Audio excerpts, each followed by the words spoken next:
As I'm checking homework this week, I'm realizing some of you have missed the idea of what we're doing here. That you need to make sure that you've actually watched the video from assignment 3, because it's talking about how to write a congruence statement and how to use it to prove triangles are congruent.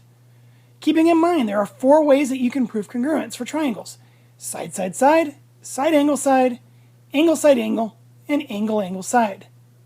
Keeping also in mind that side, side, angle, and angle, angle, angle doesn't prove congruence.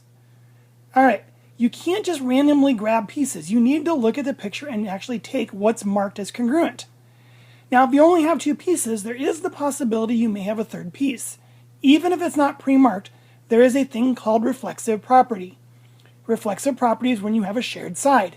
So if there is a side, for instance, what you see on the screen right now on the second set of triangles, that side in the middle, W to Y, is part of both triangles. WY is part of the triangle on the left, and WY is part of the triangle on the right. Anything is congruent to itself. So WY is congruent to WY, or in this case YW is congruent to YW, because of reflexive property. It sometimes allows you to add a third piece. Now in this example it didn't work because we only had 2 pieces after that. All right, here's what we're doing. The directions say you need to drag over the necessary boxes, fill in your givens, look to see if you have reflexive property, because it may add a third piece, and then try to write a triangle congruence statement. Okay, let's look at the next page and let's figure out what we're doing here. Now before we do that, look at the example. Okay, I see 1 tick mark, PN. I see something on the other triangle, WD, that also has 1 tick mark. So somewhere in my 3 statements, I need a side statement that says something with a bar above it for sides. So I drug over the bars. Now I only see the 1 set of angles marked. Angles P and D are marked. So I'm going to drag 1 set of angles over. Now I also see double tick marks. That's a side. So I'm going to drag another set of boxes that have the bar. Notice only 1 pair of angles are marked. So in number 1, I only have 1 set of angles marked. I have the double tick mark and the single tick mark. Those are both sides. So I have 2 congruent statements that use sides. Once I look at the picture, this is side, angle, side, which is why at the very end I said they're congruent by side, angle, side. Okay, I'm going to do one of these. Okay, this is the first problem you're supposed to be working on. Okay, right now when I look at it, I see a 4 and a 4. Now they're not tick marks, but side PQ is the same length as side PS because those are both 4 inches long. So I'm going to grab something that has the sides and I'm going to move that over. All right, now I'm looking for something that has, oh, QR has 3. Well, that's another side. And it's congruent to SR. So I'm going to grab another set of sides and move those over. Now that's only 2 pieces, and 2 pieces doesn't guarantee congruence. Now I'm looking at it, this one does have a shared side. In the middle, PR is part of both triangles. Because PR is congruent to PR, I can grab that piece also. That's going to be 3 sets of sides. So now I can fill in my statements. I can say, well, the first piece that had 4 was PQ. So I'm going to double click and I'm going to fill that in. PQ is congruent. Well, let's see, the other thing that has 4 is PS. The piece that was 3 inches long, that's QR. And the other triangle, the piece that's 3 inches long, is SR. Now the last piece that I have was something that has a reflexive property. It's the shared side. So PR is congruent to itself, PR. And that is by reflexive property. I need to drag reflexive property over.